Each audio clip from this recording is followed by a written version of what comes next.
تمام تعریفیں اللہ عز و جل کے لیے ہیں جو ساری کائنات کا خالق و مالک ہے۔ ہم اپنے رب کی طرف سے آئے ہیں، اسی کی طرف لوٹ کے جانا ہے۔ ہم سب کو ہمارے پروردگار نے اپنی عبادت اور اپنی بندگی کے لیے پیدا فرمایا۔ اس کی حمد و ثنا کے بعد حضور نبی کریم رؤوف الرحیم وجہ تخلیق کائنات میرے اور آپ کے آقا و مولا حضرت محمد مصطفیٰ صلی اللہ علیہ وسلم کی بارگاہ عالیہ میں اپنی محبتوں کا نذرانہ پیش کرنے کے بعد عزت و تعظیم کے لائق سامعین و ناظرین، السلام علیکم ورحمۃ اللہ وبرکاتہ۔ اللہ تبارک و تعالیٰ کا بے حد شکر ہے جس کی خاص توفیق سے رمضان المبارک کے ان مقدس لمحات میں ہم اپنی سانسیں لے رہے ہیں۔ اللہ تبارک و تعالیٰ ہمیں رمضان المبارک کی برکات اور اپنی بارگاہ سے جو خاص عنایتیں ہیں اللہ تعالیٰ اپنے محبوب کریم صلی اللہ تعالی علیہ وسلم کے صدقے ہمارے شامل حال فرمائے۔ سب سے پہلے میں محسن اہل سنت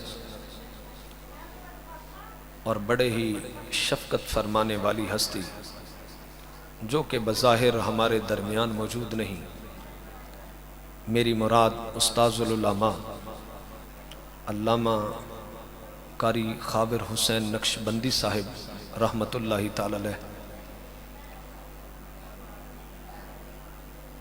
وہ روحانی طور پر انشاءاللہ ہمارے درمیان موجود ہیں۔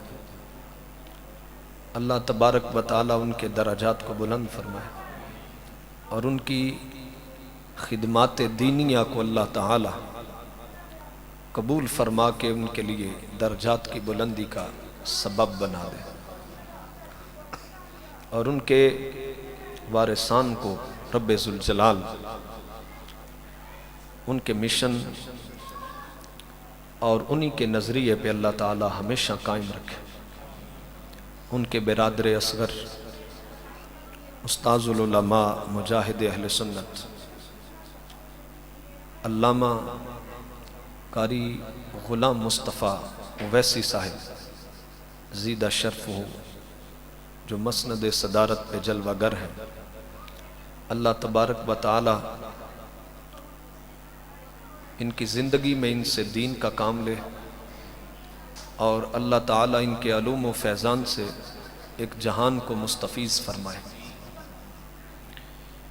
میرے ساتھ بڑا تعلق گہرا رکھتے ہیں نقیب محفل اور علامہ خاور حسین نقشبندی صاحب کے شاگرد رشید بھی ہیں، علامہ قاری محمد حمزہ اویسی صاحب۔ اللہ تبارک و تعالیٰ اس نوجوان بھائی کے علوم و فیضان میں ترقی فرمائے، اور دیگر جتنے بھی ان کے روحانی شاگرد ہیں اور علمی طور پر جو ان سے اپنی پیاس بجھاتے رہے ہیں، اللہ تعالیٰ سب پر اپنی رحمت کا سایہ دراز فرمائے۔ لیلۃ القدر کے حوالے سے میں گفتگو اس لیے نہیں کر رہا کہ آئندہ جو طاق رات ہے 27ویں کی شب جو ہے، بہت ساری روایات کے پیش نظر صحابہ کرام اور اہل بیت اطہار علیہم الرضوان ان کے مطابق لیلۃ القدر جو بار بار پلٹ کے آتی ہے وہ 27ویں کی شب میں آتی ہے۔ تو اس حسن ظن پر قائم رہتے ہوئے یہ اگلے خطیب کے لیے اس موضوع کو میں چھوڑ رہا ہوں، ورنہ روایتاً اس پر بیان کرنا آسان ہے لیکن عالمانہ بیان کرنا وہ مشکل ہے۔ تو میں اس وقت جو محفل کے صدر ہیں، غالباً انہی کا بیان ہے شاید، اور یہ حق بھی ہوتا ہے۔ جب اشتہار آپ نے مجھے سینڈ کیا تو میں نے اس پر جب حضرت کا نام دیکھا مجھے ایک خوشی ہوئی ہے۔ ہم اکثر ایسا ہوتا ہے کہ باہر سے آئے ہوئے جو خطباء ہوتے ہیں ان کی خوشامد بھی کر لیتے ہیں، ان کو پروٹوکول بھی زیادہ دے لیتے ہیں، لیکن جو اپنے امام اور اپنے قابل لوگ ہوتے ہیں ان کو ہم ترک کر دیتے ہیں۔ یہ رویہ انتہائی نامناسب ہے۔ ہم اپنی عمر میں، اپنے علم میں، اپنے تقوی میں ان سے کتنے ہی درجے چھوٹے ہیں، لیکن یہ شفقت ہوتی ہے کہ کوئی اپنے علم و تقوی میں بڑا ہو پھر بھی چھوٹے کو سماعت کرے۔ تو میں ان کے لیے بھی دعا گو ہوں، اور دیگر جتنے بھی علماء موجود ہیں یہاں پہ، اللہ تعالیٰ سب کی زندگیوں میں برکت پیدا فرمائے۔ چونکہ ہماری خواتین بھی جیسا کہ مجھے بتایا گیا ہے اس محفل میں ہمارے ساتھ موجود ہیں، رب ذوالجلال ہماری خواتین پر بھی اپنا خاص فضل و کرم نازل فرمائے کہ اس وقت وَتَعَاوَنُوا عَلَى الْبِرِّ وَالتَّقْوَىٰ کی وہ ایک زندہ تصویر ہے۔ سحری و افطاری کے اہتمام میں ان کا ایک بڑا حصہ ہے۔ تو اللہ تعالی ہماری مائیں، بہنیں اور بہو بیٹیاں جو ہمارے لیے یہ اہتمام کرتی ہیں، اللہ تعالی ان کی زندگیوں میں بھی بہار عطا فرمائے۔ اب دیکھیے، میں نے توبہ کے حوالے سے، چونکہ یہ جو آخری عشرہ ہے یہ مغفرت اور عذاب جہنم سے نجات اور کھلے چھٹکارے کا اعلان کرتا ہے۔ تو رب ذوالجلال کی جو رحمت ہے ان آخری ایام میں، اس کی فضیلت یہ ہے کہ باقی دو عشروں کی نسبت اس میں طاق راتیں بھی ہیں اور لیلۃ القدر بھی اسی عشرے میں رکھی گئی ہے۔ یہ اس کی ایک فضیلت ہے۔ تو اس عشرے میں اللہ تبارک و تعالیٰ کی مغفرت اور رحمت جوبن پہ ہوتی ہے۔ کس پہ ہوتی ہے؟ تو ظاہر ہے ہم سارے ہی اللہ کی بارگاہ کے یا انسانوں کے ساتھ جو ہمارے تعلقات ہیں، کسی نہ کسی اعتبار سے ہم مجرم اور گناہگار ہیں۔ تو اگر اللہ کی بارگاہ میں ہم نے اب بھی حاضر نہیں ہونا تو پھر کون سا وقت ہے؟ ہم زندہ ہیں تو اس سے بڑا کوئی موقع نہیں، توبہ کا اس سے بڑا، اور پھر رمضان المبارک ہو، اور پھر وہ طاق راتیں ہوں، اور پھر آخری عشرہ ہو کہ جب اس کی رحمت بندے کو آواز دے رہی ہے۔ تو اس صورت میں ہم سب کو اللہ کی بارگاہ میں پیش ہونا ہے۔ اہل ایمان کو فرمایا گیا، یا ایھا الذین آمنوا، اے ایمان والو، توبو الی اللہ، اللہ کی طرف رجوع کرو۔ توبہ کا مطلب اللہ کی بارگاہ کی طرف رجوع ہے، اور فرمایا کہ تم نے صرف یہ تو حکم ہے توبو الی اللہ، توبہ کرو اللہ کی جانب، رجوع کرو۔ پھر فرمایا توبۃ نصوحا، یعنی تم نے پختہ توبہ کرنی، پکی توبہ کرنی۔ عسیٰ ربکم، یہ عسیٰ کا جو لفظ ہے جب اللہ کی ذات کی طرف منسوب ہو تو پھر یہ یقین کا معنی دیتا ہے۔ کس کا؟ یقین کا معنی۔ یقیناً ربکم ان یکفر عنکم سیئاتکم، تمہارا رب تمہارے خطاؤں کو، گناہوں کو مٹا دے گا۔ یہ پہلا انعام ہے۔ کیا ہے یہ؟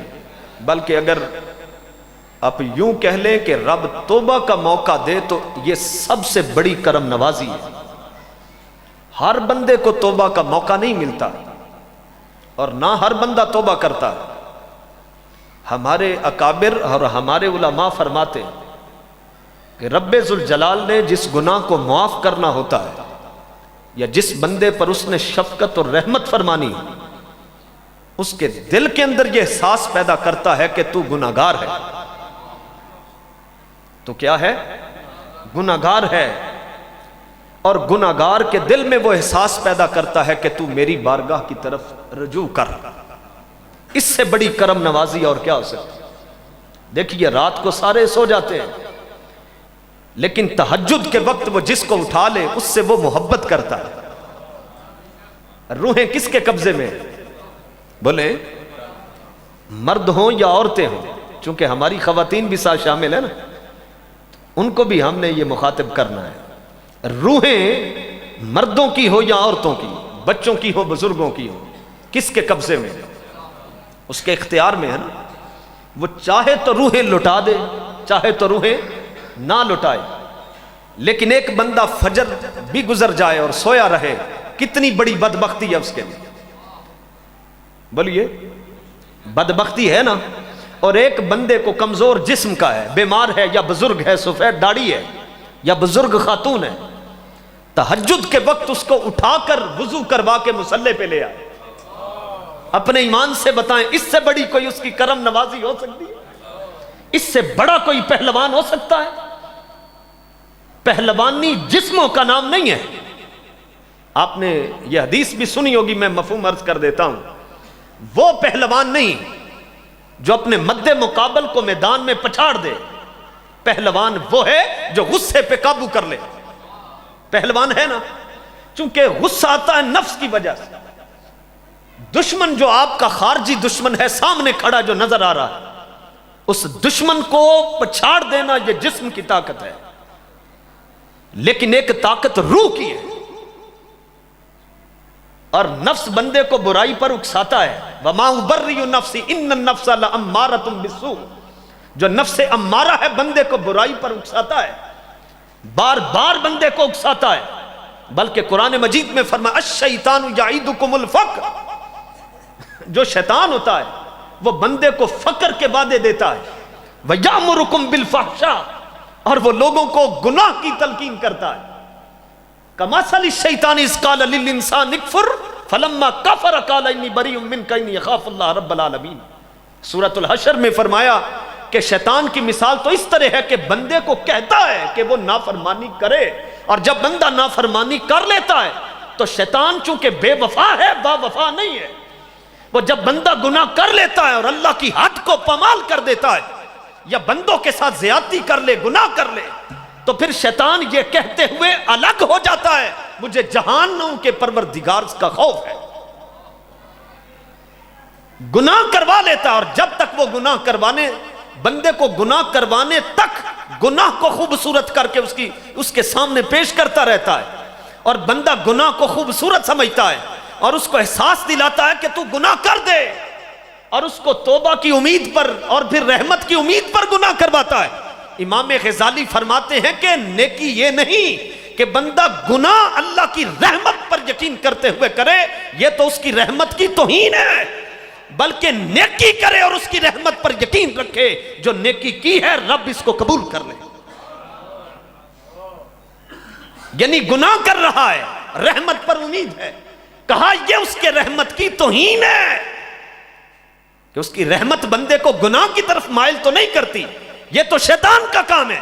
وَيَأْمُرُكُمْ بِالْفَحْشَاءِ، وہ بندے کو فحاشی کی طرف، حرام کاری کی طرف، بدکاری کی طرف، وہ چغلیوں کی طرف، وہ غیبتوں کی طرف، اللہ اور اس کے رسول اور بندوں کی حدود کو پامال کرنے کی یہ حکم۔ وَيَأْمُرُكُمْ بِالْفَحْشَاءِ، فحش یعنی گناہ کی طرف مائل کرتا ہے، اور رسول پاک صلی اللہ علیہ وسلم فرماتے ہیں اذا فاتک الحیاء فافعل ما شئت، جب حیا مر جائے پھر جو دل میں آئے وہ کر لو۔ بندہ جو گناہ کرتا ہے حیا کے مر جانے سے کرتا ہے، شرم مر جائے تو تب کرتا ہے، اور اگر شرم ہو تو گناہ کیسے کرے گا؟ حضرت ابراہیم ابن ادہم بلخ کے بادشاہ تھے، توبہ جب کر لی تو اس کے بعد جو رب ذوالجلال کی تجلیات جو بندے کے باطن پر نمودار ہوتی ہیں، کوئی بندہ ان کے پاس آیا، کہا جی میرے سے گناہ ہو جاتے ہیں، آپ نے اس کو سمجھاتے ہوئے فرمایا میں تجھے گناہ چھوڑنے کا ایک طریقہ بتا دیتا ہوں، اگر گناہ کرنے کو دل کرے تو رب کی زمین سے نکل جائے۔ اس نے کہا میں رب کی زمین سے کیسے نکل سکتا ہوں؟ تو فرمایا جب اس کی زمین سے نکل نہیں سکتا ہے تو پھر گناہ چھوڑ دو۔ اگر تمہارا گناہ کرنے کو دل کرے تو رب کے قابو سے نکل جاؤ۔ کہا کیسے نکلوں، میں تو اس کے قبضے میں ہوں۔ تو فرمایا 6 ماہ کا بچہ جو ہے اس کے سامنے گناہ کرتے ہوئے کب کپاتے ہو، تو رب تو سب سے بڑا ہے، اس کے سامنے گناہ کس جرت سے کر لیتے۔ شیطان کا کام ہے وَيَأْمُرُكُمْ بِالْفَحْشَاءِ، وہ کہتا ہے کر لو۔ اور سورۃ الحشر میں فرمایا کمثل الشیطان، شیطان کی مثال تو یوں ہے اذ قال للانسان اکفر، وہ کہتا ہے کہ وہ گناہ کرو، للانسان اکفر، گناہ کرو، حکم دیتا ہے۔ یہاں کفر کا مطلب کفر بھی ہے، اور کفر سے مراد نافرمانی اور گستاخی بھی ہے۔ وہ کہتا ہے کہ گناہ کرو، مثلا مجھے یاد ہے بندے بعض چیزوں کو گناہ سمجھتے نہیں. یو فون والے تھے، یہ کمپنی جو یو فون کی ہے، انہوں نے قاری صاحب بلائے اور وہ تلاوت کرنی تھی. سورہ دہر کے اندر ایک آیت ہے، آپ نے پڑھی ہوگی، یوفون بالنذر ویخافون یوما کان شرہ مستطیرا. علماء اور حفاظ تو سمجھتے ہیں سورہ دہر میں 29ویں سپارے میں یوفون، حالانکہ یہ مضارع کا صیغہ ہے اور اس کا معنی ہے وہ پورا کرتے ہیں یا پورا کریں گے، یہی معنی ہے نا اس کا بندہ. لیکن وہ بار بار تلاوت کرتے ہوئے اسی لفظ پر زور دے رہا تھا، کس لیے؟ بولیے نا. یہ تو ایسا ہی ہے کہ 25ویں سپارے میں یہ لفظ ہے وَيَزِيدُهُم مِّن فَضْلِ. اب بندہ یزید کے حامیوں کے سامنے بیٹھے محرم شریف میں اور تلاوت کرتے ہوئے بار بار یہ ان لفظوں پر زور دے وَيَزِيدُهُم مِّن فَضْلِ، یعنی تاثر یہ دے کہ یہاں یزید کا ذکر ہے، حالانکہ یہاں یزید کا نہیں ہے. توبہ کرنے والوں کو رب نے فرمایا اللہ تبارک و تعالی اہل ایمان کو جو توبہ کرتے ہیں ان کو اپنے فضل سے اور بھی زیادہ دے. یزیدہم، یزیدو یہ بھی مضارع کا صیغہ نا. لیکن وہ جو یہ آیت پڑھ رہا تھا یوفون بالنذر، حالانکہ یہاں منت پوری کرنے کا ذکر ہے کہ وہ جو منت مانتے ہیں اہل ایمان وہ پوری کرتے ہیں. اہل بیت کے بارے میں یہ آیات ہیں، مفسرین فرماتے ہیں. لیکن یوفون سے مراد یوفون کمپنی تو نہیں ہے. لیکن ایک بندہ یہ آیت بار بار پڑھ رہا ہے.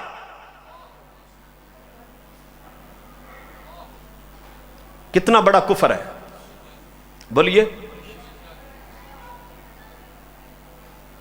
جامع ترمذی میں روایت ہے سیدنا عبداللہ ابن عباس سے، رسول پاک صلی اللہ علیہ وسلم ارشاد فرماتے ہیں من قال فی القرآن برائیہ فلیتبوأ مقعدہ من النار. جس بندے نے قرآن کے اندر اپنی رائے کو ٹھوسنے کی کوشش کی اپنا ٹھکانہ دوزخ میں بنا لے. تو جو قرآن مجید کے الفاظ سے یہ تاثر دے کہ یہاں یوفون والے خوش ہو جائیں، ایسا ہو سکتا ہے؟ تو گناہ ہے کہ نہیں؟ اس کو لوگ وہ گناہ نہیں سمجھ رہا تھا اگرچہ کاری، لیکن یہ کفریہ انداز تھا اس کا. یہ ایسے ہی ہے جیسے خاتم النبیین کا معنی قادیانیوں نے کر لیا افضل نبی ہے، حالانکہ آقا افضل نبی ہیں، لیکن جو خاتم النبیین کی جگہ پر لفظ خاتم کا معنی آخری چھوڑے اور افضل کرے یہ کفر ہے.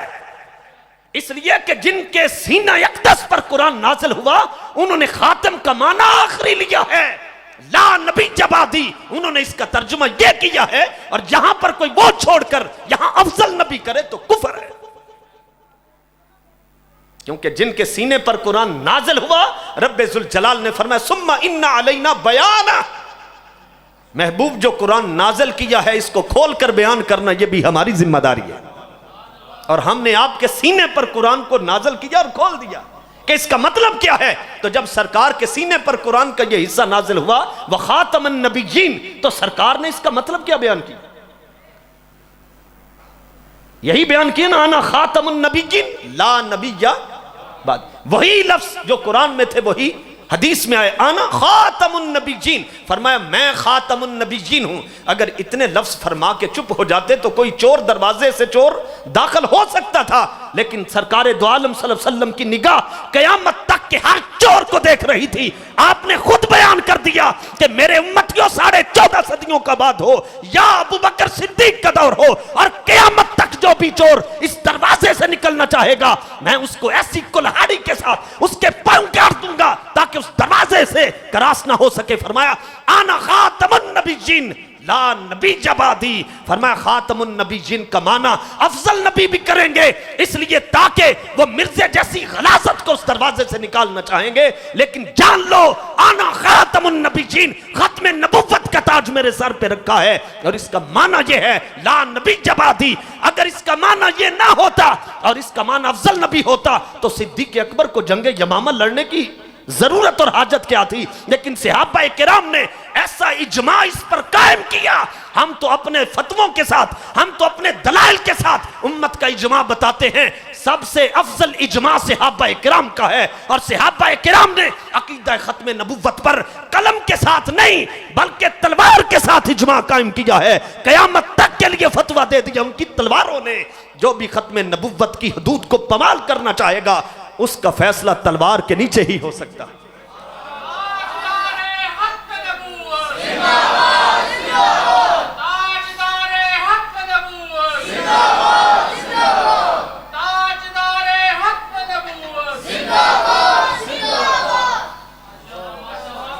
ایسا اجماع قائم ہوا ہے۔ ہمیں لوگ کہتے ہیں بھائی قادیانیوں کو آپ پیار سے سمجھائیں، دلیل سے سمجھائیں، سرکار دو عالم صلی اللہ علیہ وسلم کی زبان کے بعد کوئی دلیل ہو سکتی؟ حضرت صدیق اکبر کے بارے میں جامع ترمذی میں روایت ہے اور اس کے راوی حضرت انس بن مالک ہیں، فرمایا رسول اللہ صلی اللہ علیہ وسلم کے یہ مرفوعاً یہ الفاظ ہیں، اور راوی وہ ہیں جنہوں نے 10 سال خدمت کی ہے رسول اللہ صلی اللہ علیہ وسلم کے گھر کی، کہتے ہیں ارحم امتی بی امتی ابا بکر، میری امت میں اگر رحم دلوں کا میرٹ تیار کیا جائے ابو بکر سے بڑا کوئی رحم دل نہیں۔ جو رحم ابو بکر صدیق کو نہیں آیا، اور بے وقوف یہ رحم تجھے کہاں سے آ گیا ہے؟ کیوں جی؟ ہم سے رحم دل بڑے کون ہیں؟ حضرت سیدنا صدیق اکبر ہیں، انہوں نے رحم کھایا باغیوں پر، منکرین ختم نبوت کی گردنیں اڑائیں کہ نہ اڑائیں؟ تجھے رحم کے مروڑے زیادہ اٹھ رہے، تو ان سے زیادہ رحم دل ہے۔ تیرے اور میرے رحم کا علم کوئی نہیں، جب اپنے حق کی باری آئی تو بھائی کو اینٹ نہیں چھوڑی۔ اور صدیق اکبر تو وہ ہیں گھر کا سارا مال بھی بارگاہ رسالت میں حاضر کر دیا، اور وہ پوچھے ماں بقیت لی اہلک یا ابا بکر تو جواب دیں، اور اسی کو نقل کرتے ہوئے داتا صاحب نے فرمایا سب سے بڑے صوفی بھی ابو بکر صدیق ہیں، کہ اب قیت لہم اللہ و رسولہ، گھر میں اللہ اور اس کا رسول چھوڑ کے آیا ہوں۔ یہ وہی جواب ہے جو اہل سنت کے سوا کسی کو وارہ نہیں کھاتا اور کہتے ہیں مشرک ہو گئے۔ اگر ہم کہیں اللہ نبی وارث تو کہتے ہیں یہ تو شرک ہو گیا، تو پھر یہ اس حدیث کا کیا ترجمہ بنتا ہے؟ اب قیت لہم اللہ و رسولہ، حضور گھر میں اللہ اور اس کا رسول چھوڑا ہے، مطلب کیا تھا؟ ان کے لیے اللہ نبی وارث ہے، یہی مفہوم بنتا ہے نا، کوئی اور مفہوم تو نہیں بنتا۔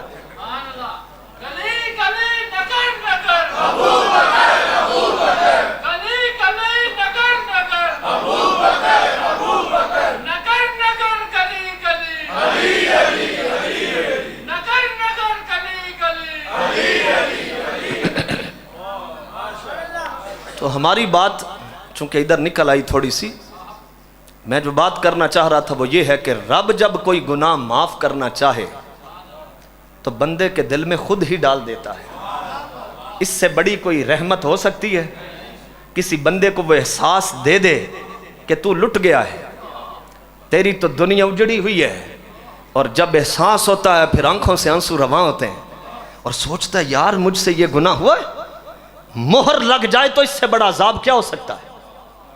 وہ چاہے جیلم کے کتے کو مہر لگ جائے اور ہزاروں گستاخیوں کے بعد بھی کہے میں علمی کتابی ہوں، اور آقا علیہ السلام فرمائے، حضرت بریدہ اس کے راوی ہیں، مسند ابی یعلا میں یہ حدیث موجود ہے، حضرت ابو بریدہ کہتے ہیں رسول اللہ صلی اللہ علیہ وسلم نے فرمایا اِنَّ مِنَ الْعِلْمِ جَهْلًا، بعض علم جہالت ہوتے ہیں، بعض علم، ہر علم علم نہیں ہوتا ہے، بعض علم جہالت ہوتے ہیں، اور کوئی جہالت کو علم کہتا پھرے تو یہ اس کا نصیب ہے۔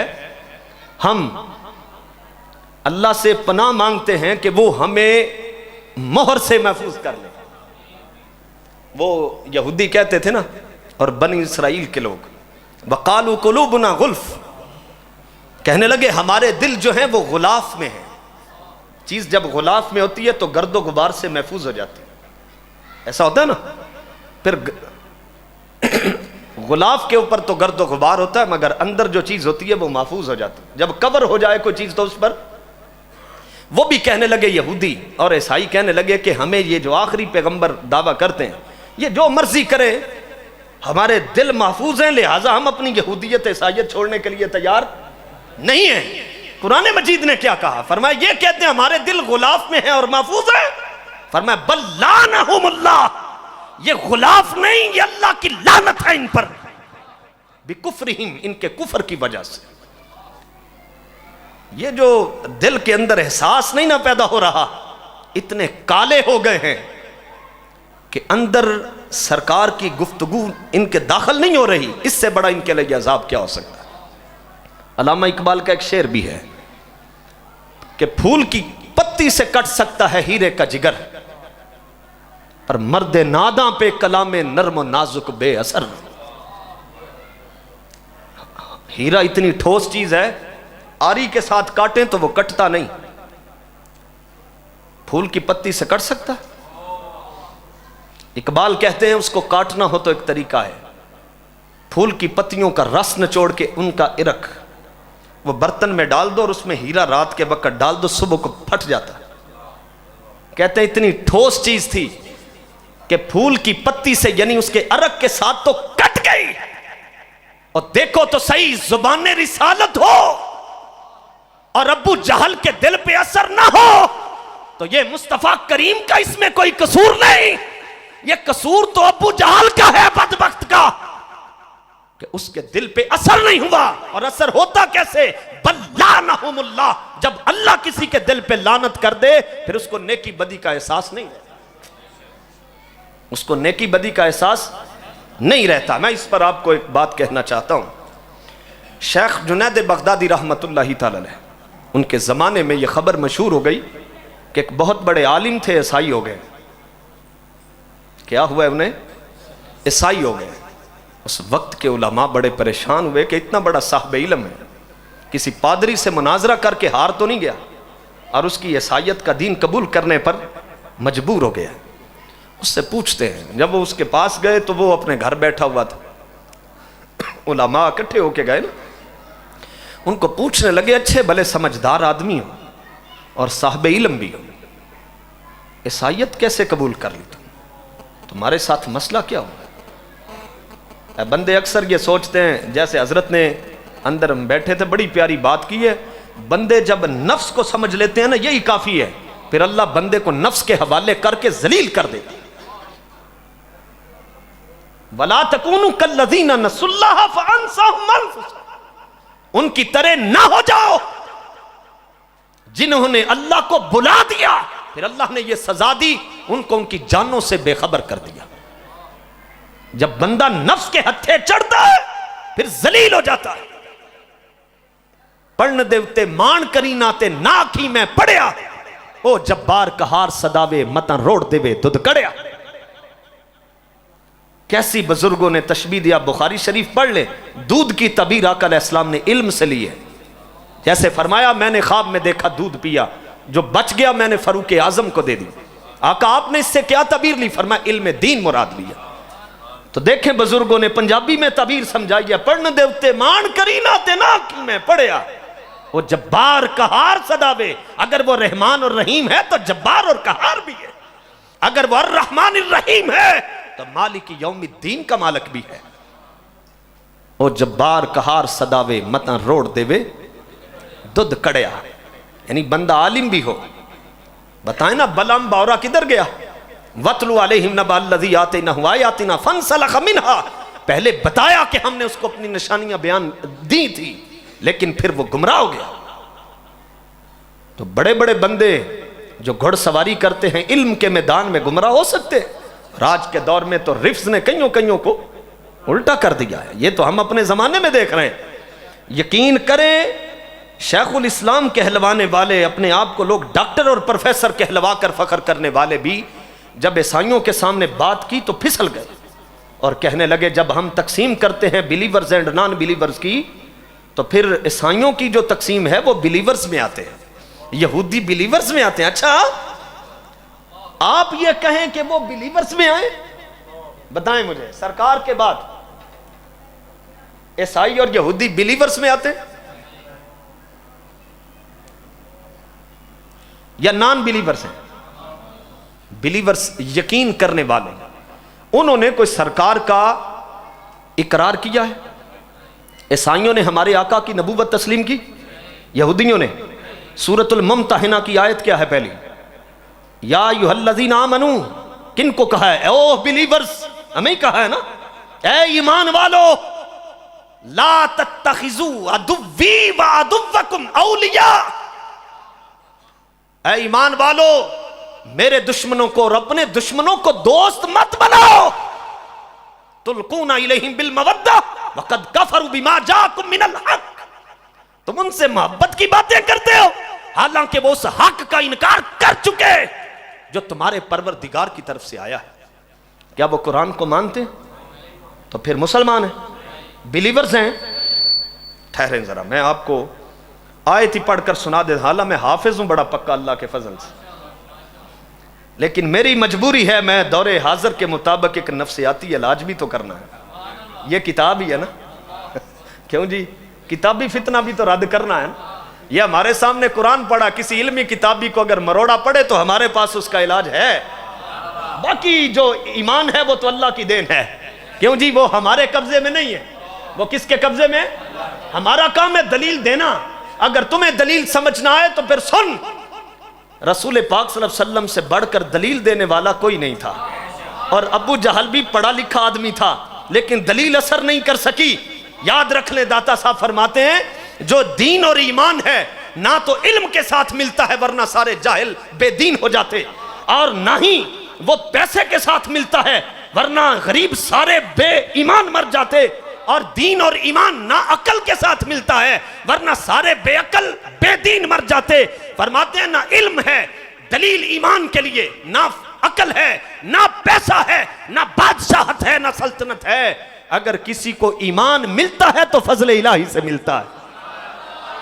اگر یہ بندے کو اپنی کوشش سے ملتا تو بلال حبشی محروم رہ جاتے، لیکن رب نے بلال حبشی کو ایمان دے دیا اور خاندان رسول میں پیدا ہونے کے باوجود ابو لہب محروم ہو گیا. کس کا فضل ہے؟ تو یار آپ یہ کوئی معیار ہے بندہ بڑا مشہور ہے، بندہ انگلش بول لیتا ہے، بندہ بڑا ہے، اتنی کتابیں لکھ دی، فلاں بندہ مانتا ہے. اپنے ایمان سے بتائیں یہ کوئی بندے کے حق پہ ہونے کا معیار ہے؟ کتابیں انگریزوں نے بڑی بڑی لکھی ہیں، وہ حق پر ہیں. ایک طرف قرآن کہتا ہے لا تتخذو، نفی نہیں کی، نہیں ہے، اور نہیں امر ہوتا ہے، حکم ہوتا ہے. لا تتخذو، مت بناؤ، عدوی، میرے دشمنوں کو، وعدوکم، اور اپنے دشمنوں کو. کون ہے؟ اگر عیسائی اور یہودی ہمارے دشمن نہیں تو کون ہے؟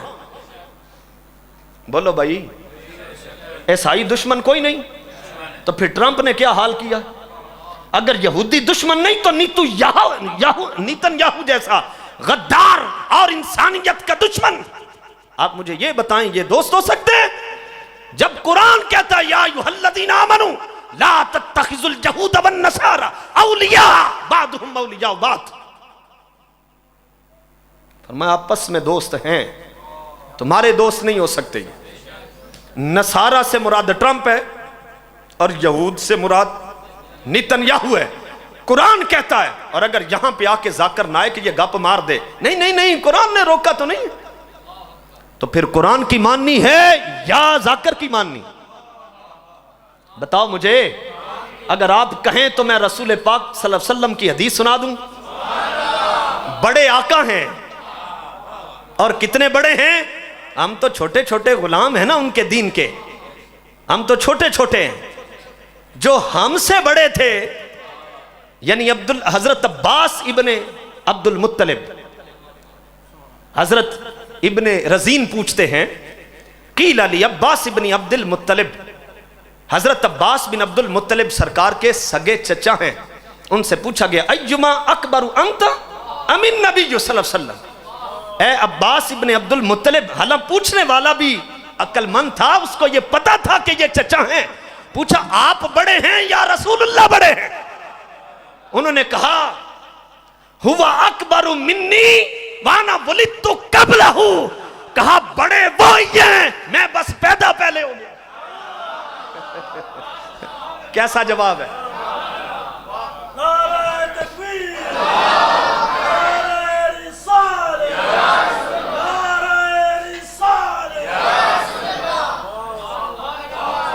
آقا بڑے ہیں تو آقا کی بات بھی میں اسی لیے جب حدیث پڑھتا ہوں، یقین کریں کبھی ڈاکٹر اشرف جلالی صاحب بھی تشریف لائیں، میں کبھی بھی استقبال کے لیے چپ نہیں ہوا، اس لیے کہ رسول پاک صلی اللہ علیہ وسلم کا جیسے ادب ہے آپ کی بات کا ادب بھی ویسے ہی ہے۔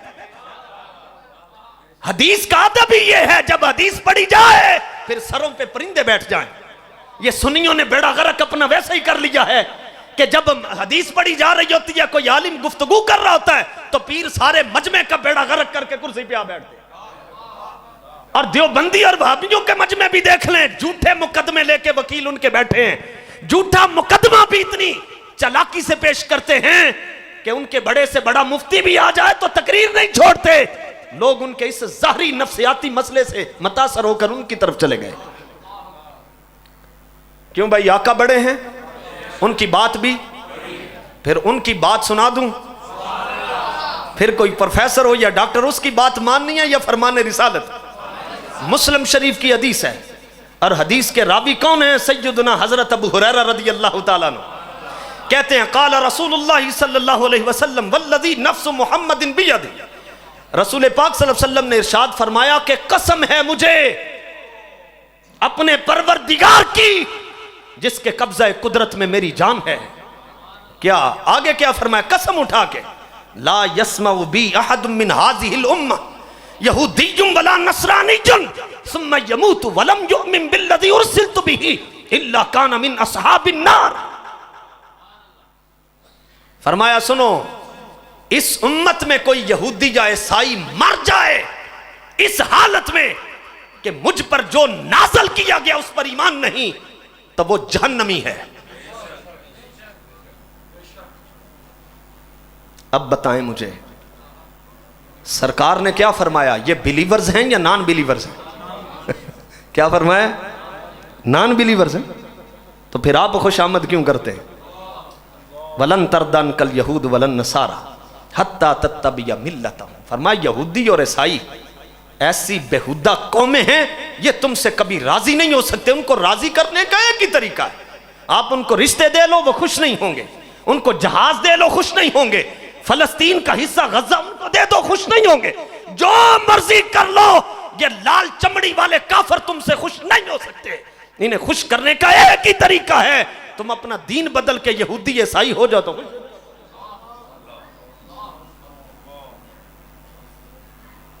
اگرچہ بت ہیں جماعت کی آستینوں میں، پر مجھے تو ہے حکم اذاں لا الہ، اور یہ نغمہ فصل گل و لالا کا نہیں پابند، بہار ہو کے خزاں لا الہ۔ اور قرآن کیا کہتا ہے؟ میں قرآن بھی پڑھ دوں نا۔ فرمایا ان الذین کفروا من اہل الکتاب، بے شک وہ لوگ جو اہل کتاب میں سے کافر ہیں۔ کون ہیں یہ؟ اور جو عیسائی تمہارے ادارے میں آ کے بیٹھے ہیں وہ صلیب کے نشان پہن کے نہیں بیٹھے؟ کیا رسول پاک صلی اللہ علیہ وسلم کی نبوت پر ایمان ہے؟ تو آپ ان کی عزت کر رہے ہیں۔ شیخ مجدد کو پڑھیں، جتنا انہوں نے ذلیل کیا کسی نے کیا ہے؟ ان کو سر پہ بٹھانے سے لد تو سر پہ پڑ سکتی ہے، عزت کی دستار تب ہی سر پہ پڑ سکتی ہے۔ وَلِلَّهِ الْعِزَّةُ وَلِرَسُولِهِ وَلِلْمُؤْمِنِينَ فَإِنَّ الْعِزَّةَ لِلَّهِ جَمِيعًا، عزتیں تو ساری اللہ کے ہاتھ میں۔ عیسائیوں سے عزت مل سکتی ہے؟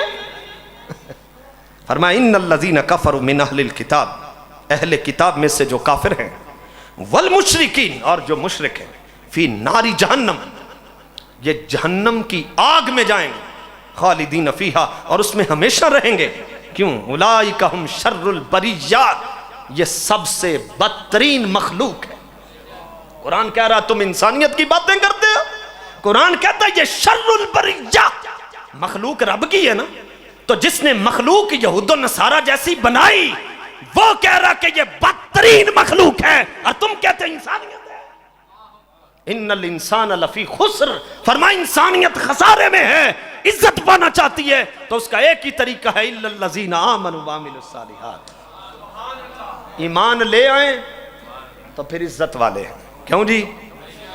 اور ایمان والوں کی بات کی، ان الذین آمنوا وعملوا الصالحات اولئک هم خیر البریہ، فرمایا بے شک جو ایمان لائے اور نیک اعمال کیے وہ سب سے اچھی مخلوق۔ بس جی ہیں چلے میں واقعہ پورا کر لیتا ہوں، پھر چھوڑ دیتے ہیں۔ بات ہو رہی تھی حضرت شیخ جنید بغدادی کے زمانے کی کہ وہ عیسائی ہو گئے اور علماء اکٹھے ہو کے گئے، تو انہوں نے کہا بھائی ایک اتنا بڑا عالم ہے عیسائی کیسے ہو گیا؟ کیونکہ یاد رکھ لیں عام بندے جتنے مرضی پھسل جائیں دین کا وہ نقصان نہیں، لیکن ایک عالم دنیا سے چلا جائے یا گمراہ ہو جائے اس سے بڑا بھی کوئی نقصان ہو سکتا۔ کیوں جی؟ حضرت عمر فاروق فرمایا کرتے تھے یہدم الاسلام، اسلام تین چیزوں کی وجہ سے گر جاتا ہے، یعنی اسلام جو ہے وہ تباہ کر دیا جاتا ہے تین وجہ سے۔ ایک یہ ہے جدال المنافق بالکتاب، منافق بندہ قرآن لے کے مناظرے شروع کر دے۔ ایک جاہل حکمران، اور آج نقصان ہو رہا ہے نا، ہیں مسجدیں گرائی جا رہی ہیں اور مسجد کے آگے پہرا دیا جا رہا ہے پکا کہ یہ مسجد نہ کھل جائے یتیم خانے میں، دے رہے ہیں نا، یہ نصیب کی بات ہے۔ مسجد میں پہرا دیا ہے کہ یہ نہ کھلے، اور جو جیلم کی اکیڈمی ہے اس کے اندر پہرا دیا اس کو کوئی کچھ نہ کہے کتے کو۔ ڈسکے میں مسجد نور گرا دی گئی، ہمارے ساتھ پیچھے رلیوں کے علاقہ ہے، وہاں مرزائیوں کو اتنی حفاظت دی گئی، آپ علماء کو دن رات گالیاں دے آپ کو پروٹوکول دیا جائے گا، اور کسی مرزائی کتے کے خلاف بات کر دیں تو پکڑ کے ایف آئی آر کاٹ دیتے۔ یہاں ساری رات کوئی ڈیک لگا کر شادی کی مہندی کے دن اور مہندی کی رات کو وہ جتنا مرضی ہنگامہ بپا کرے کوئی کچھ نہیں کہے گا، لیکن اگر وہ اذان سے پہلے درود و سلام پڑھ لے تو ایف آئی آر کاٹ دی گئی اس ملک میں کہ اذان سے پہلے درود و سلام کیوں کہا گیا۔ ائمۃ المدلین، فرمایا گمراہ حکمرانوں کی وجہ سے اسلام خراب کر دیا جاتا ہے۔ وجدال المنافق بالکتاب، اور ایک عالم دین ہے اگر وہ پھسل جائے تو اس کے پھسل جانے کی وجہ سے بھی اسلام کا نقصان ہوتا ہے۔ جیسے حضرت امام حسن بصری سے کسی نے پوچھا کوئی بات ایسی ہو جو آپ کو یاد ہو یا آپ بڑے متاثر ہوئے ہوں، فرمایا ہاں 30 سال پہلے ایک جوان نے ایک بات کہی تھی، جب بھی سوچتا ہوں تو ایک لذت محسوس ہوتی ہے اور فرحت محسوس ہوتی۔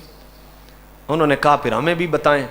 فرماتے میں مسجد کے مین گیٹ پہ کھڑا تھا، بارش ہو رہی تھی اور ایک جوان بڑا کیچڑ کے اندر مستی میں لڑ کھڑاتا ہوا جا رہا تھا، تو میں نے اس نوجوان کو اتنا کہا اور بچے ذرا سنبھل کے چلو گر نہ جانا۔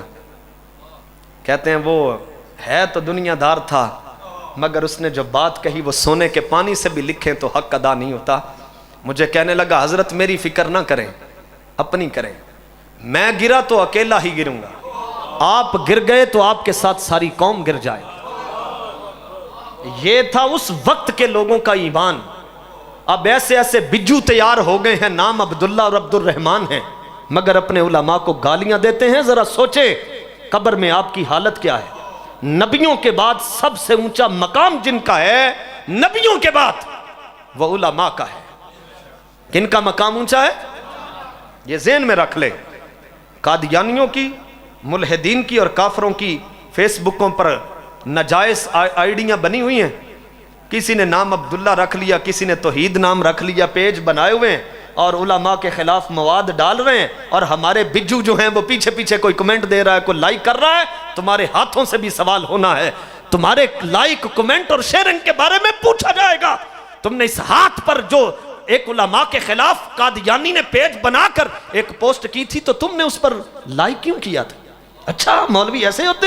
افریقہ کے کسی جنگل میں بھی کسی کافر نے داڑھی رکھ کر کوئی بدکاری کی تو وہ بھی ڈال دیا، دیکھو مولوی کے کام کیسے ہیں۔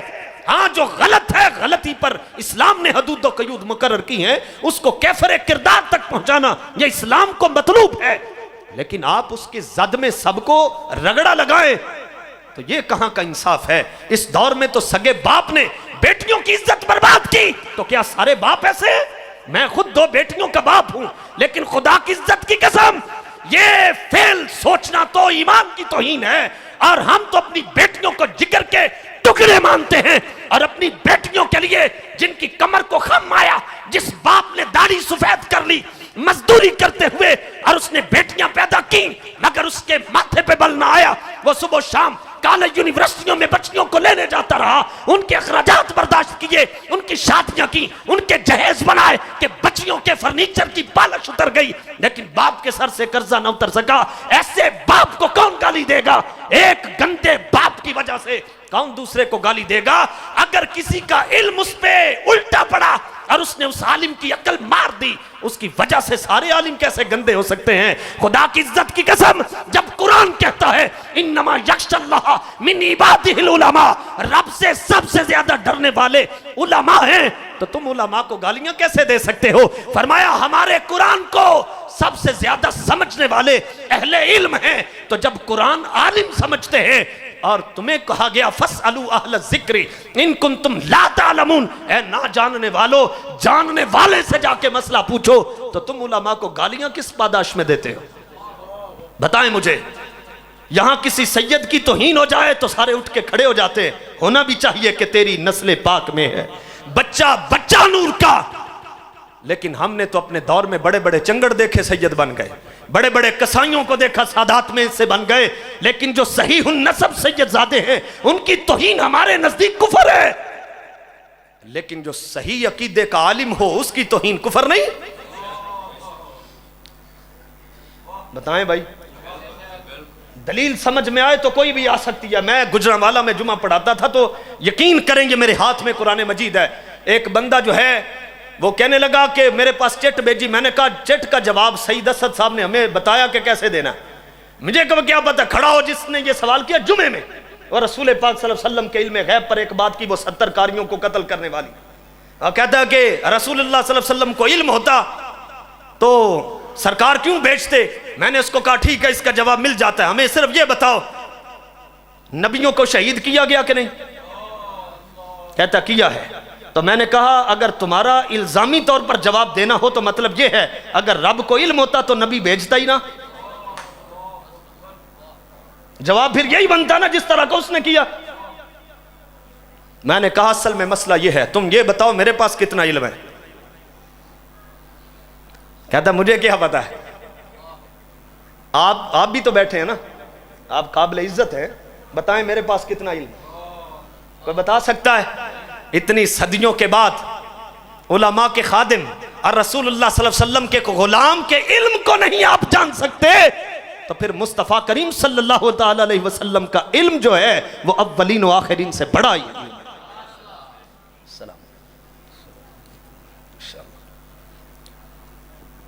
کیوں جی؟ عالم کی عزت کریں گے؟ بولیے، اہل علم کی عزت کریں گے؟ یاد رکھ لیں کہ یتیم، مسکین اور بیوہ ان کی خدمت بھی کریں، لیکن ان سے زیادہ جو اجر ملتا ہے وہ عالم کی خدمت پر ہے۔ آپ مسجد پہ اتنا پیسہ لگا دیتے ہیں، اپنے عالموں کو تعمیر کیوں نہیں کرتے؟ بتائیں بھائی، مکان جو ہوتا ہے، اچھا یہ کیا ہے؟ گلاس ہے نا، اگر میں اس کو چھوڑوں ٹوٹ جائے گا کہ نہیں؟ اس کی ویلیو اتنی ہے۔ یہ برتن ہے، اس کی اپنی کوئی ویلیو نہیں، اس کو عربی میں ظرف کہتے ہیں نا، زوئیں کے ساتھ، ظروف زوئیں ظروف پڑھ دیں اس سے، یہ ظرف ہے نا، اس کی اپنی ذاتی کوئی عزت نہیں، اس کی عزت مشروب کی وجہ سے یا مظروف کی وجہ سے، جو اس کے اندر ڈالا گیا نا، اس کی، اس میں پانی ہے، اگر اسی میں آب زمزم آ جائے کو ویلیو بڑھ جائے گی کہ نہیں؟ بولو بڑھ جائے گی نا، لیکن اگر اسی میں کوئی شراب یا پیشاب ڈال دے اس کی کو ویلیو رہ جائے گی؟ بولو نہیں نہ رہے گی۔ مسجدوں کی ذاتی ویلیو کیا ہے؟ مسجد بھی ایک برتن ہے، یہ اینٹیں آپ کسی بٹے سے اٹھا کے لائے، یہ ٹائلیں اور پتھر یہ بھی کسی دکان سے خریدی، سیلنگ کروائی یہ بھی کسی نے کی، اور چونے کی کر دی یا پلاسٹک کی کر دی، لوہے کی کر دی، جس کی بھی کی، پنکھے بھی آپ نے کسی نے تعمیر کی۔ اچھا اس کو کوئی اگر تھوڑی مارے کہ ہم نے گرا دینی ہے مسجد تو آپ کو دکھ ہوتا ہے، اور اگر کوئی عالم کو گالی دے یا اس کو قتل کر دے تو پھر کیوں چپ رہتے؟ مسجد کی عزت عالم کی وجہ سے ہے، یہ کعبے کی بیٹی ہے مسجد، لیکن اگر کعبہ بھی ہو تو ایک مرد مسلمان کی شان کعبے سے بھی بڑھ کر ہے۔ سرکار نے کعبے کو فرمایا کعبے تیری عزت بہت ہے، لیکن میری امت کے ایک مسلمان کی عزت تجھ سے کہیں زیادہ ہے۔ اگر کعبے سے عزت زیادہ ہے ایک عام مسلمان کی، تو بتائیں عالم کی عزت کتنی ہوگی؟ لیکن افسوس یہ ہے، میں بہت سارے، ہمارا تو شعبہ ہے نا، بہت سارے علماء ایسے ہیں جو بیچارے خود حقدار ہیں، اور ان کو آ کے پوچھتے ہیں قاری صاحب کوئی حقدار بتائیں۔ اگر آپ کے گھروں کا خرچہ 2-2 لاکھ ہے اور مولوی صاحب کی تنخواہ 30-32 ہزار ہے، پھر سوچنا تو پڑے گا۔ کیوں جی؟ میں نے آپ کو یہ اشارہ نہیں کیا، میں نے واضح طور پر بات کی ہے، اور للفقراء الذین احصروا فی سبیل اللہ لا یستطیعون ضربا فی الارض، یہ علماء کے لیے فرمایا تمہارے جو خیرات اور صدقات ہیں وہ تمہارے علماء کے لیے ہیں، جنہوں نے دین کے لیے اپنے آپ کو وقف کر رکھا ہے۔ اب انہوں نے تو نہیں نہ جا کے فیکٹریوں میں اوور ٹائم لگانے اور فیکٹریوں کے دھکے کھانے، سارا دن اگر یہ علماء جا کے چاند گاڑیاں چلائیں پھر دین کون بتائے گا؟ بتائیں نا مجھے، پھر فتنے کا مقابلہ کون کرے گا؟ اور کتابیں مفت آتی ہیں، رمضان کے اندر سستی ہوتی ہیں پیکج پر، تو وہ خرید لیتے ہیں، اور وہ بھی آ کر عمرے کے پیکج دے دیتے ہیں ہمیں، کہتے ہیں جی فلاں کو عمرہ کروا دیں۔ اصل میں عمرہ کروانا یہ عارضی نے کیا کہ ایک بندے کو عمرہ کروا پھر ٹکٹ نکالتے ہیں، یہ بھی نہیں دیکھتے اس بندے کا عقیدہ ٹھیک ہے کہ نہیں، اور اس کو کروا دیں گے۔ اور عمرہ کروائیں تو 4 بندے پوچھتے تو ہے نا بھائی عمرہ کروا کون رہا ہے، تو بندے کا نام نکل آتا اور یہ لذت بڑی آتی ہے۔ پھر آپ علماء کو خرید کے کتابیں کیوں نہیں دیتے؟ آپ پیکج رکھیں نا محفل پر، یہ فتاوی رضویہ ہے بھائی، علماء کے درمیان قرآن اندازی ہوگی صرف اسٹیج پر بیٹھے علماء کی، جس کا نام نکلے گا فتاوی رضویہ اسے دے دیں۔ بتاؤ بات غلط کی؟ صحاح ستہ کی کتابیں ہیں یا دیگر کتابیں، کہتے ہیں جی مولوی ساڑھے مسئلہ نہیں دستے تو دسن کتوں؟ کتابیں ہوں گی بھائی، ہماری فوج ہے، آپ خود کہتے ہیں بھائی اتنا بجٹ ہماری فوج کھاتی ہے، ان کے پاس ہتھیار نہ ہو، جہاز نہ ہو تو دشمن کا مقابلہ ہو سکتا ہے؟ عالم کا ہتھیار کتاب ہے، اس نے تو اس کے ساتھ لڑنا ہے، کتاب ہوگی تو پڑے گا نا۔ چلیں بہرحال اتنا ہی کافی ہے، اب شہر کے لوگ ہیں جلدی سمجھ جائیں گے اس بات کو۔ اچھا تو بات میں اب وہ سنا کے ختم ہی کر دوں۔ تو انہوں نے فرمایا اس جوان نے مجھے یہ کہا تھا تو میں اب تک اس کی بات سے متاثر ہوں۔ تو سارے علماء اس عالم کے پاس گئے، پوچھا تو عیسائی کیوں ہوا ہے؟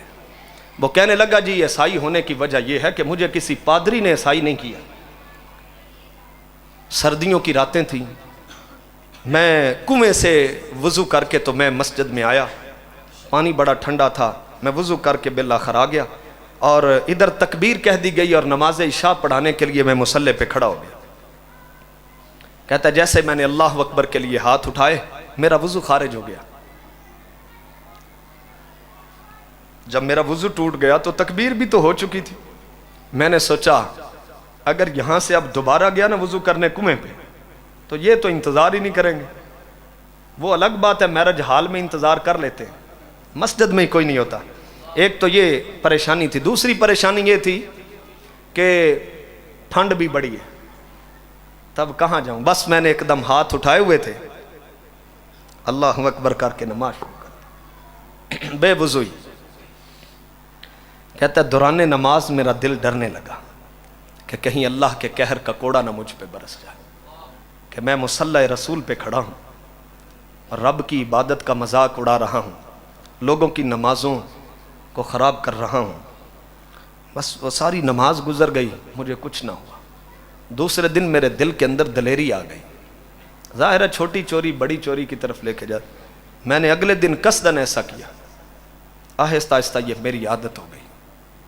کہتا ہے ایک دن میرے اوپر غسل واجب تھا اور میں مصلی پہ کھڑا ہوا، اس دن بھی میرا دل ڈرا کہ پہلے تو بے وضو تھا، آج بے غسل ہوں، کہیں آج ہی اللہ اپنا عذاب نہ مجھ پہ نازل کر دے۔ کہتا لیکن وہ بھی نماز گزر گئی، کچھ نہ ہو۔ پھر پاکی پلیدی کی مجھے کوئی خبر نہ رہی، جیسے تیسے ہوتا میں نماز پڑھا کے چلا جاتا۔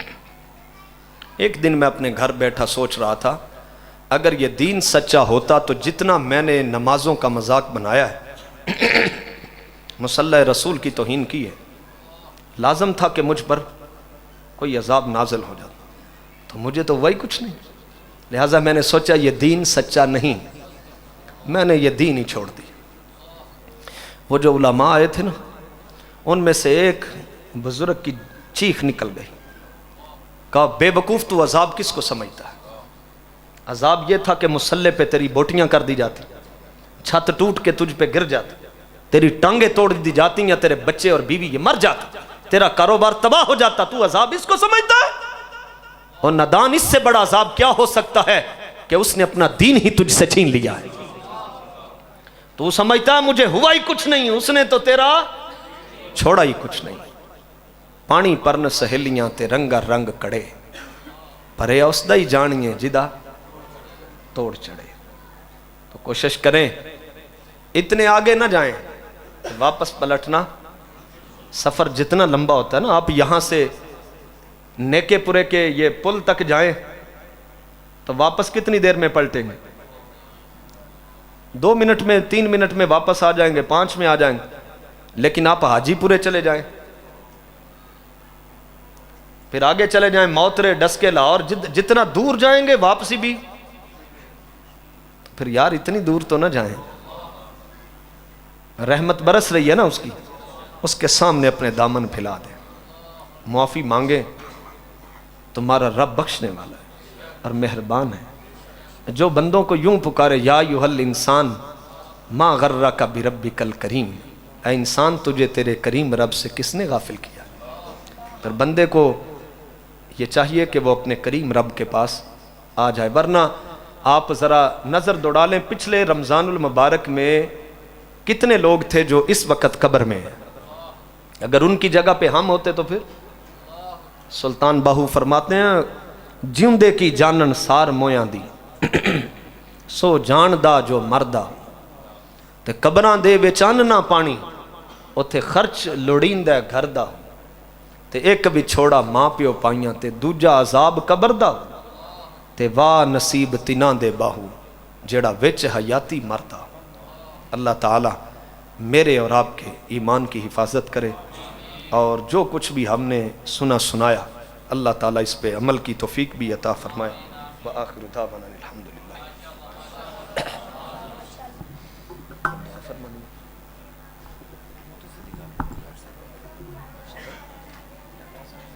اللہ قاری سلام صاحب آ گیا۔ یہ جو جوان پیچھے ہیں ان سے بھی گزارش ہے یہ آگے آ جائیں، تو اللہ جل وعلا کی فضل و کرم اور اس کی مہربانی سے آج کا پروگرام ترتیب دیا گیا، اور ماشاءاللہ علامہ عادل جمال سلوترا صاحب نے بڑے خوبصورت انداز میں کئی پہلوؤں پر انہوں نے بہت خوبصورت انداز میں گفتگو فرمائی ہے۔ اللہ جل وعلا ان کے علم و عمل میں برکت عطا فرمائے، جتنے حاضر ہیں مالک سب کو دو جہاں کی خوشیاں عطا فرمائے، مالک ہمیں عمل کی توفیق عطا فرمائے۔ یہ بچے جو ہیں ان کے ساتھ کوئی نہ کوئی بڑا ہو، یعنی خود آپ اٹھ کے بچوں کے ساتھ بیٹھے، بچوں کو اکٹھا نہ ہونے دیں۔ جہاں یہ دو ہوتی ہیں نا تو پھر آوازیں اٹھنی شروع ہو جاتی ہیں، تو پھر جو لذت ہے نا وہ حاصل نہیں ہوتی۔ پھر یہ جو دل کی پاکیزگی ہے اور پھر نرمی ہے اور آنکھوں سے جو ندی جاری ہوتی ہے، اور پھر سے درس حدیث نہیں، روحانی لنگر بھی جسمانی لنگر بھی، مخلوق کی خدمت، سب سے بڑی خدمت تو دین بانٹنا ہے۔ تو علم دین، اور اب کا نہیں، کافی عرصہ سے قبلہ ڈاکٹر صاحب یہ حدیث پاک کا درس دیتے ہیں، اور ہر جمعے کو اب قبلہ ڈاکٹر صاحب سے پوچھے کتنی دور آپ کا گھر ہے جہاں مسجد بنائی ہے، ادھر جمعہ پڑھانے جاتے ہیں۔ ہمارے لیے تو ادھر سے تو یہ موترے جانا مشکل بن جائے، اور اس عمر میں بھی اللہ کا فضل اتنا ہے کہ ہر جمعے کو وہاں پہنچنا ہے، اور پھر وہاں جا کر بیان کرنا ہے۔ مدرسہ شروع کیا ہوا ہے مسجد کے اندر، ناظرہ ایک قرآن تو الگ ہے، اس کے ساتھ حفظ القرآن کی کلاس بھی ہے، وہ بھی چل رہی ہے۔ میں ذرا بات کو کمپلیٹ کرتا ہوں، اور مجھے یہ یاد رکھیں ہماری عادت نہیں ہے مبالغہ کرنے کی، اللہ کا فضل ہے نہیں، لیکن حوصلہ افزائی یہ ہماری عادت ہے، حوصلہ شکنی نہیں۔ اور جس کا کردار ہے، جس کا کام ہے، اس کی تعریف ہمارا حق ہے، جب کہ وہ نہیں چاہتے۔ تو جب یہ کرونا ہوا نا، کرونا، تو کرونے میں پتہ کتنے بندے گر گئے تھے کرونے کے اندر؟ ڈاکٹر تو پہلے کہتے ہیں جراثیم لگ جائیں گے، ان کو پہلے لگے ہوتے ہیں، انہوں نے کہنا ابا جی سے بھی دور، اماں جی سے بھی دور، ٹھیک ہے، اور انہوں نے کہنا یہ چارپائی پہ مر جائے، تم نے قریب نہیں جانا، نہ اس کا جھوٹا بھی نہ، اس کا بستر بھی الگ کر دو، اس کے برتن بھی الگ کر دو، یہ نہیں مرنے سے پہلے اسے مار دو، ختم، کمرے میں مر جائے۔ کرونے میں ایسا ہوا ہے، بیٹا تک قریب نہیں گیا، باپ مر گیا، یہ حالت تھی۔ وہ جو قبلہ ڈاکٹر صاحب پہ اس وقت پریشر تھا وہ آپ پہ نہیں تھا، اور نہ ہی عالمی دین پہ وہ پریشر تھا، کیونکہ آپ فوج کے ڈاکٹر ہیں تو کافی دیر آپ نے وہاں کام کیا ہے، اور اللہ کے فضل و کرم سے ڈاکٹر صاحب نے وہاں رشوت نہیں لی، بلکہ اس وقت پہ حق کی آواز بلند کرتے تھے، جو لیتے تھے انہیں روکتے تھے اس وقت بھی، اور چھوڑنے کی وجہ بھی یہی بنی تھی۔ پھر وہ دعا کرتی کہ میں ادھر سے نکل جاؤں، لیکن اس دور میں اور اس موقع پہ جو ڈاکٹر صاحب پہ پریشر تھا نا، پیچھے آپ کے مرشد کامل تھے، کب کہ وہ پردہ فرما چکے ہیں، تو انہوں نے پھر مہربانی فرمائی، تو پھر ڈاکٹر صاحب وہاں کرونا پڑھانے گئے، کرونے کے لیے گئے تھے وہاں، تو جب بلایا تو مجھے آپ نے بتایا کہ اللہ کے فضل و کرم سے ہم نے وہاں باجماعت نماز تراویح پڑھائی ہے، اور سارے جڑ کے نماز پڑھتے تھے۔ ادھر تو مسجدوں میں فاصلے کر دیے گئے تھے تو ہماری ٹانگیں کامتی تھیں، اور یہ وہاں جا کر، یہ ڈاکٹر صاحب کا کمال نہیں تھا بلکہ پیچھے مرشد کی نگاہ کا کمال تھا، بزرگوں کا تھا۔ اور پھر آپ نے اللہ کے فضل و کرم سے اس وقت میں بھی ڈاکٹر صاحب نے گلابز نہیں اپنے ہاتھ پہ چڑھایا، اور مریضوں کے ساتھ بڑے پیار اور محبت کے ساتھ پیش آئے، اور تربیت فرماتے تھے کہ کوئی شے نہیں ہے جس سے تم ڈر رہے ہو، جو مسئلہ تمہیں بن رہا ہے، یہ کرونا ہے، ایسا ہو جائے گا، ایسا ہو جائے گا۔ اس وقت ڈاکٹر صاحب لوگوں کی تربیت فرماتے تھے، اور بتاتے تھے کہ اس کے پیچھے لاجک کیا ہے، وہ لاجک کیا ہے۔ میں صرف یہ بات آپ کے سامنے سے رکھ رہا ہوں کہ آپ کو پتہ چلے کہ ہمارا جن سے بھی تعلق ہے اللہ اس کے رسول کی وجہ سے ہے، اور جس سے بھی محبت ہے اس لیے ہے کہ وہ اللہ اس کے رسول سے محبت کرتے ہیں، اور قبلہ علماء سے بڑا پیار کرتی ہیں، طلباء سے بڑا پیار کرتی ہیں۔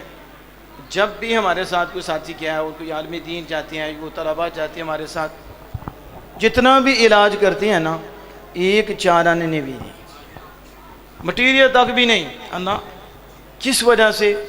دین کی وجہ سے۔ یہ اصل یہ مہربانی ہے، یہ اصل یہ فضل ہے، اور یہ کرم ہے۔ اور میں نے دیکھا ہے کہ آپ پہ آپ کے شیخ کا رنگ اور مالک کی مہربانی، عقیدے پہ آپ اتنا مضبوط ہیں کہ آپ کو مقرر تو ملیں گے، خطیب تو ملیں گے، لیکن عقیدے میں پلپلے ہوں گے، ایسے علماء بھی ملیں گے عقیدے میں پلپلے ہوں گے۔ لیکن میں نے قبلہ ڈاکٹر صاحب کو دیکھا، عقیدے کے حوالے سے پتھر ہیں اور لوہا ہیں۔